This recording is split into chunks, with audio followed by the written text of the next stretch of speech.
Welcome back to Navigating Cancer. Again, I'm Dr. Joey Bennett, Wendy Hall, our social worker at RBOI. And again tonight, we're joined by Dr. Torr Carmain, a general surgeon at Inverness Surgical Association. Thank you very much for taking the time out of your schedule. Thank you for We've been fighting to get him out of the operating room long enough to come here.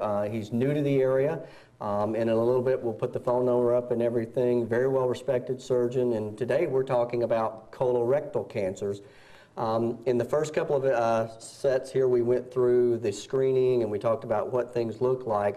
Now we want to focus on the fact that we have found a polyp and we have biopsied this polyp and it has come back being a cancer. And you said in the last segment that you can tell sometimes by looking at a polyp whether it's benign or whether it's really nasty looking, but the main focus really comes with the pathologist looking at it after it's done. Correct. And this one you can see, this polyp looks a little bit more angry, it looks a little bit firmer, and actually when you grab the polyp and move it around, you can tell it's kind of firm. And this is a type of polyp you probably wouldn't want to take completely off. You'd want to biopsy and see what it is. Right. Now, is this like the size of a pea, or what? I'm trying to get in perspective what size these polyps might be. A polyp can be the size, it's much smaller than a pea because we have magnification, so they're easy to see. So they can be very small polyps, and that's typically what you find, very small polyps. Okay. Polyps you start to worry about at about a centimeter, so about a half an inch.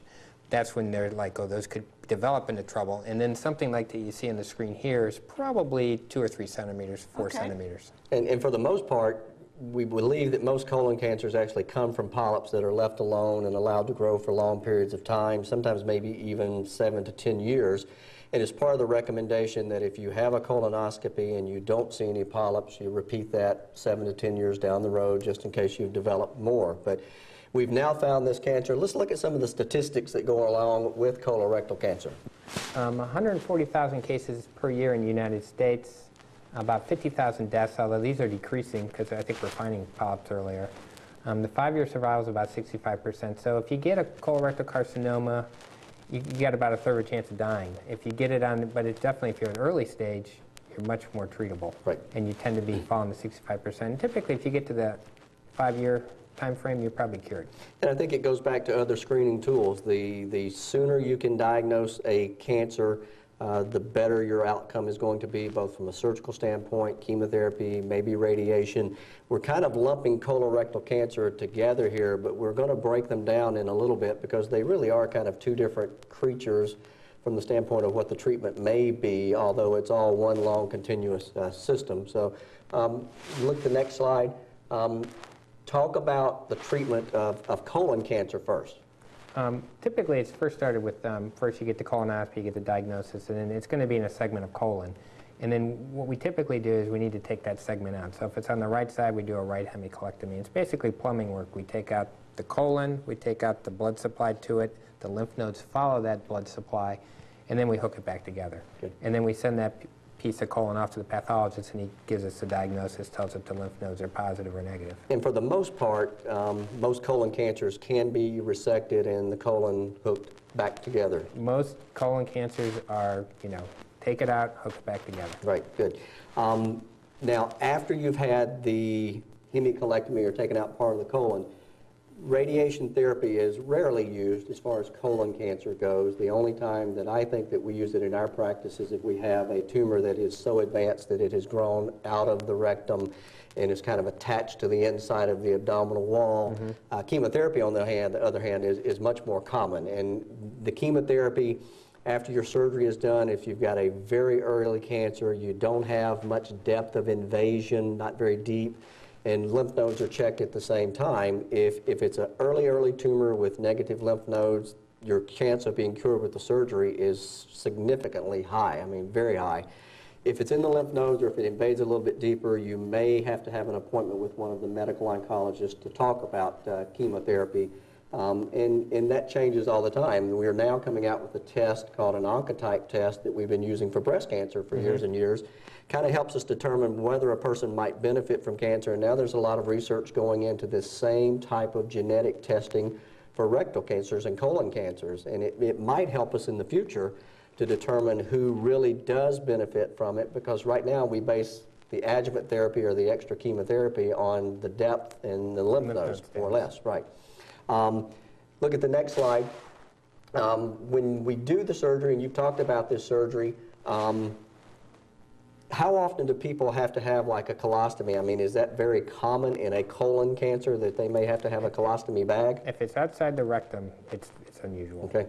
What about if they presented with a really advanced lesion that had perforated through and an infection in the belly or anything like that? Is that needed then maybe? Yeah, you're going to need it. If you're obstructed or if you're perforated, the chance to increase that you need to have. Now, we've done some things recently, like if you have an obstructive colon cancer, we'll go ahead and put a stent in, open up that colon, let everything decompress for about 2 weeks, and then go back and do the surgery without a colostomy. The other side of things is rectal cancer. And the colon, if you remember the picture that Dr. Carmain showed you earlier, the colon is the majority of the large intestine, but the lower 10, 12 inches or so is really kind of what we call sigmoid and rectum. And that's a little bit of a different cancer, because when you look at rectal cancers, they can present with the same symptoms, but sometimes the treatment is a little bit different. I mean, talk about those. Well, the problem with the rectal cancer is it's down in the pelvis, and you've got a bony construct around it, and the tumor tends to grow outward towards the bone. And the recurrence rate was fairly high when you used to just strip out the rectum and leave the lymph nodes behind, and they would recur. So then we came up with surgery where you take out all the lymph node, what we call total mesial excision. But additionally, they found that the rates of recurrence were much lower if you radiated into chemotherapy, because you're shrinking that outward growth, allowing the surgeon to go in there and take that area out. So it's really a different type of cancer, although it occurs in the same section of colon. Right.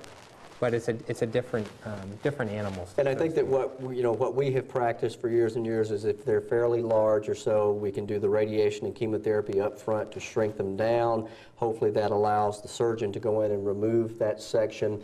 If they're high in the rectum, you can typically hook them back together.